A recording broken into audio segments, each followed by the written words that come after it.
Welcome into the Solo Shot Sports Podcast. I'm your host, Dom Manna. Happy Solo Shot Saturday, everyone, from the ETV Community Media Center on this rainy Saturday morning, June 7th. Appreciate you for stopping by. And we're starting off this episode 111, angel numbers to some, snake eyes to others, with a cold take alert.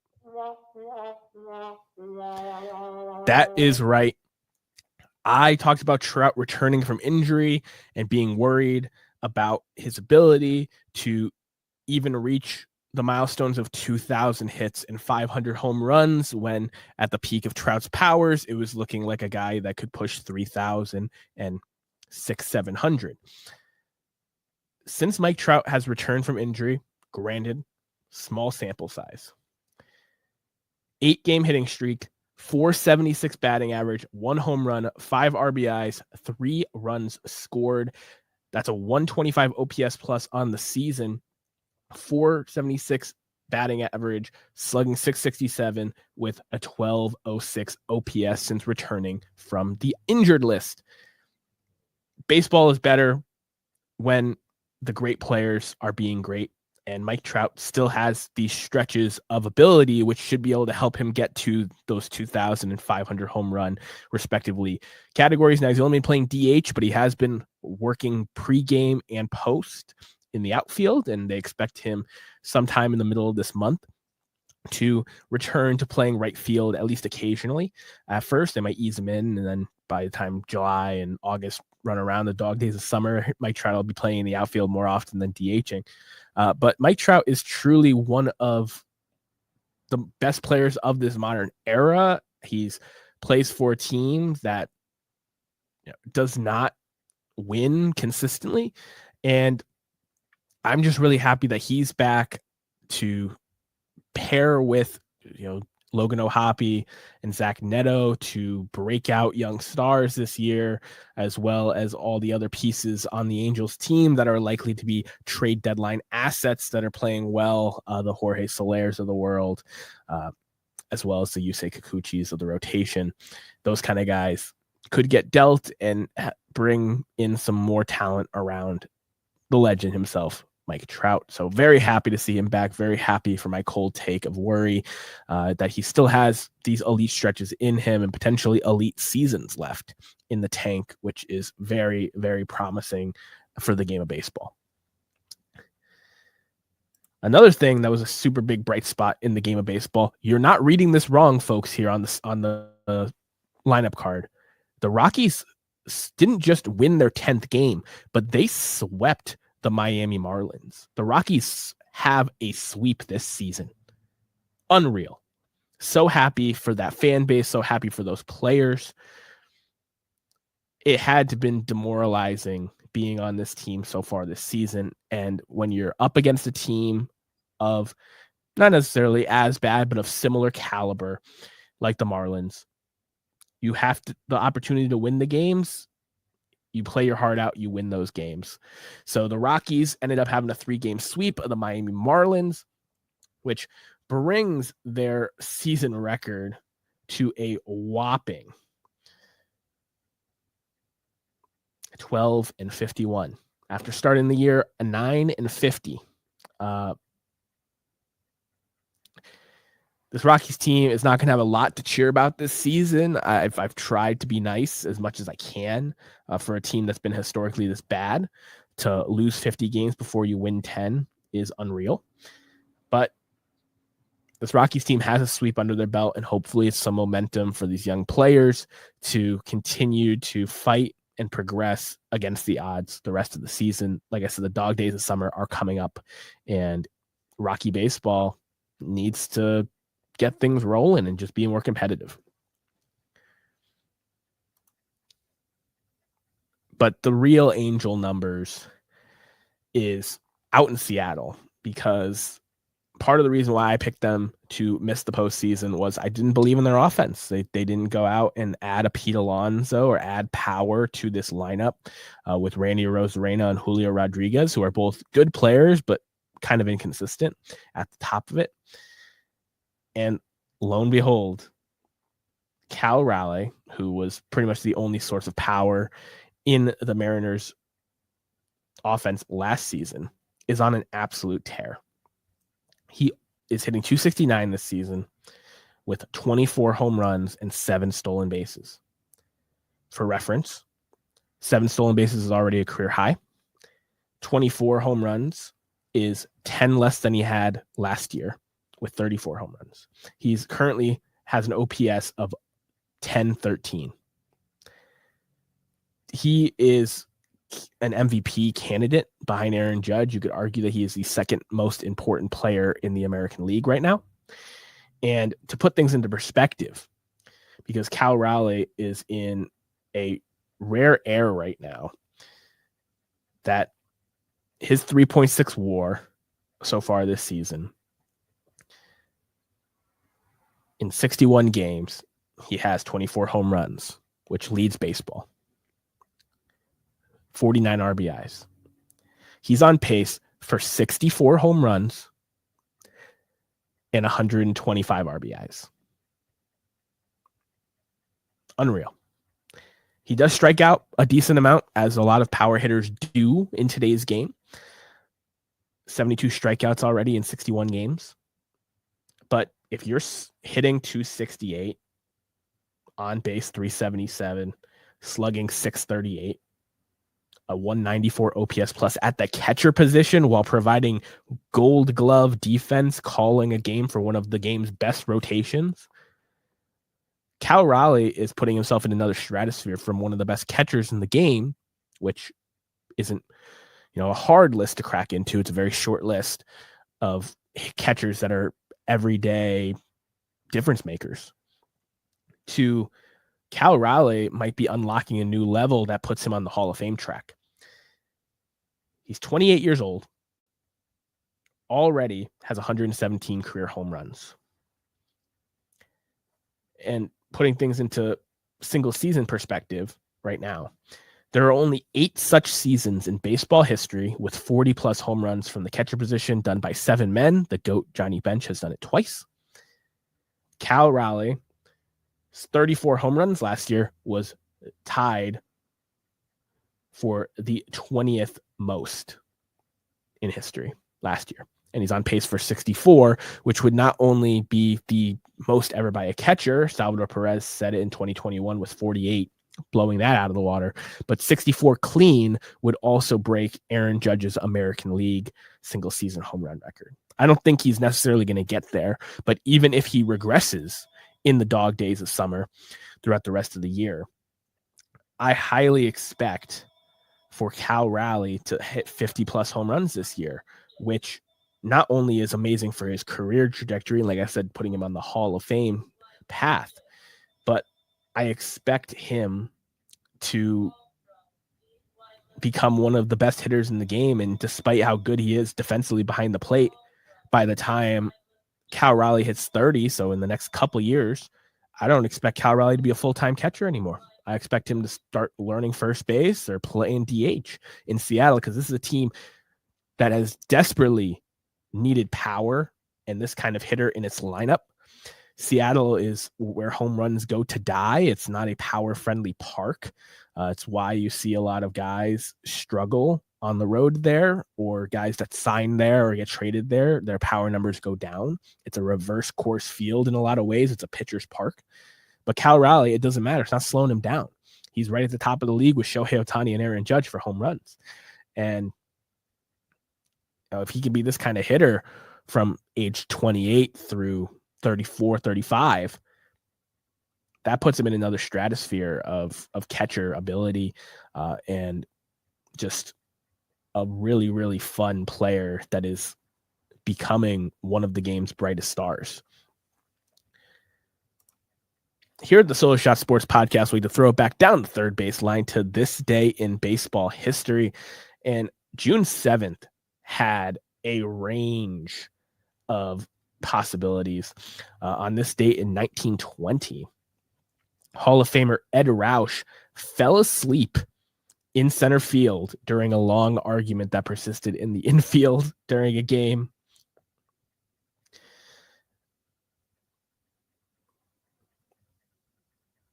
And man, it was just a really special time in baseball lore to have that kind of thing happen.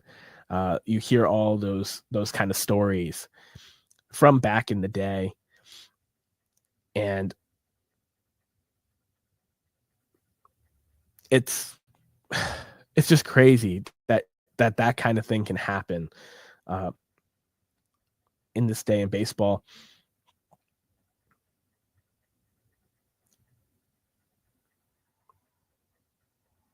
Excuse me, I lost my place here. There was a minor league game in 1921 in Kingsport, Tennessee, that was canceled because of a murder, which is, again, early time baseball. This kind of stuff happened all the time and is just unreal to think about in the year of 2025.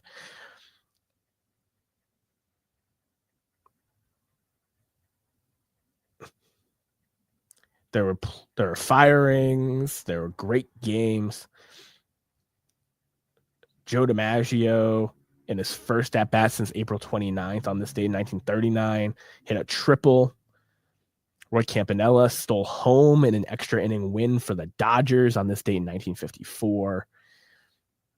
Snyder walked off hit for the Mets in 1963. Duke Snyder of Dodger fame had a walk-off late in his career for the New York Mets on this date. Ron Blomberg was selected number 1 by the Yankees on this date in 1967. He ended up being the first ever designated hitter when the Yankees petitioned and started that in the American League.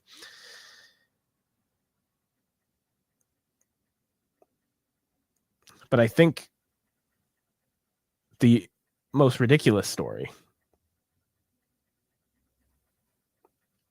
has to be the fact that there was a game in 1974 on this date delayed by popcorn. Popcorn fire started, caused a lot of smoke. The players could not see. They had to evacuate part of the stadium. And the White Sox win over the Red Sox on this date in 1974.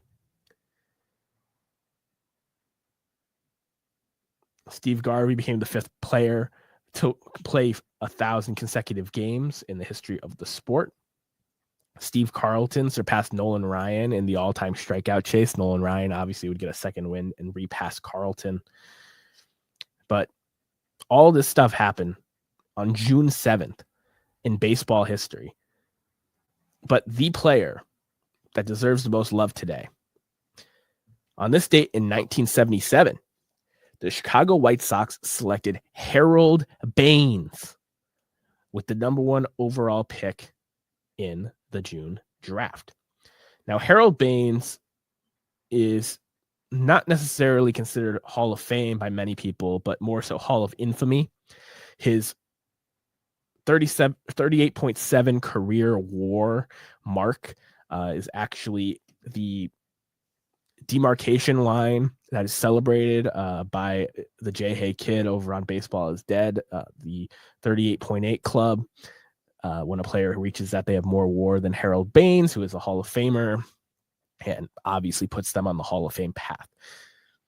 Now, Harold Baines got into the Hall of Fame because of who was in the room for his error committee. There was Reinsdorf, there was Tony La Russa, and there was former teammates pulling for him in that room.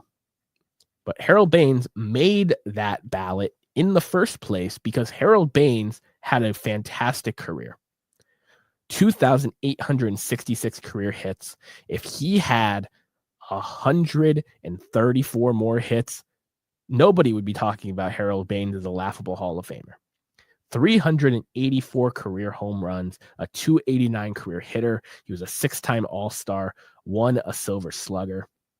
I understand he was primarily a designated hitter, was not a good defender, but he consistently racked up hits, was a professional hitter, and his slash line for his career, 289, 356, 465.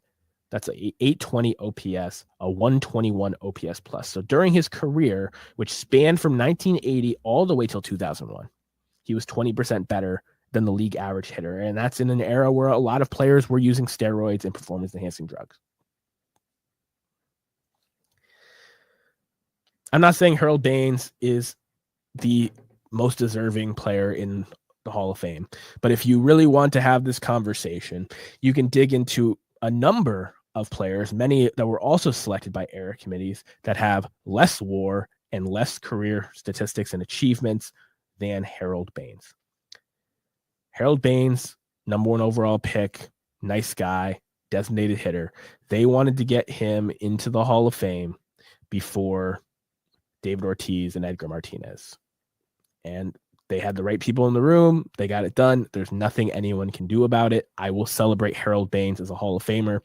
And he is one of now 4 players selected number 1 overall, inducted in Cooperstown, with Joe Mauer, with Chipper Jones, and with the kid, Ken Griffey Jr. There are some modern players like Bryce Harper that look to join that club someday. And a guy who didn't have the most important career in the history of baseball, but definitely one that is above most people with a big Hall point of views line for the Hall of Fame.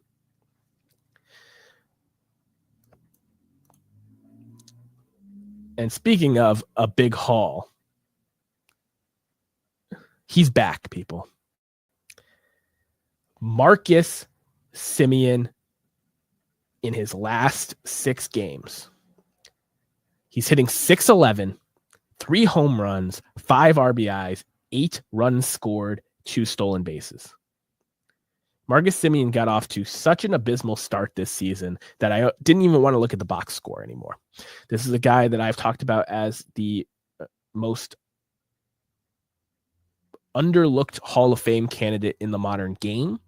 A guy who I thought in his later years in Texas was drinking the same Kool-Aid that Adrian Beltre did to catapult himself into a Hall of Fame career.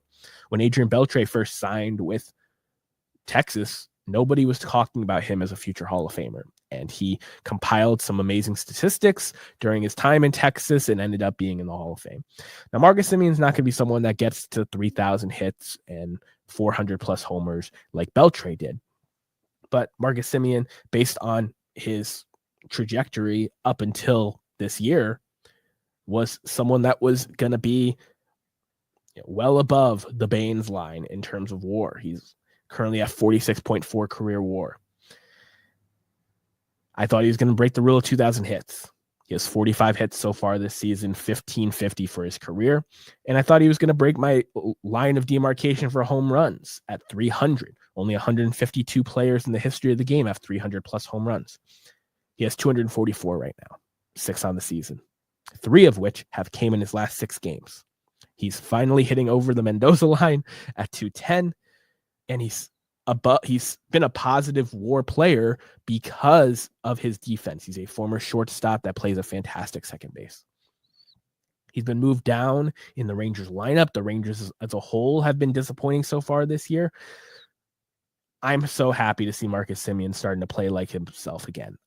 He has plenty of good baseball left in the tank. He is 34 years old. I'm not saying that he's going to necessarily reach the heights of 7 WAR seasons like he did back in 2021 and 2023 respectively, but he can be this year probably more like a 2-win player, but he can be a 3 to 6 win player over the next couple of years there in Texas with the emergence of Wyatt Langford, with another potential future Hall of Famer and Corey Seager in the lineup. I still believe in Marcus Semien, and you should too. I appreciate each and every one of you for joining me this Saturday. If you enjoyed the program, make sure you give this video a like and subscribe on YouTube if you haven't already. Leave a review on Apple Podcasts and Spotify. If you're an audio-only listener, it means a whole lot and helps people find the show. And share this show with a friend who loves the game of baseball as much as we do. I want to continue to grow this community here every single week. I'm Dom Manna, and I'll see you guys next Saturday.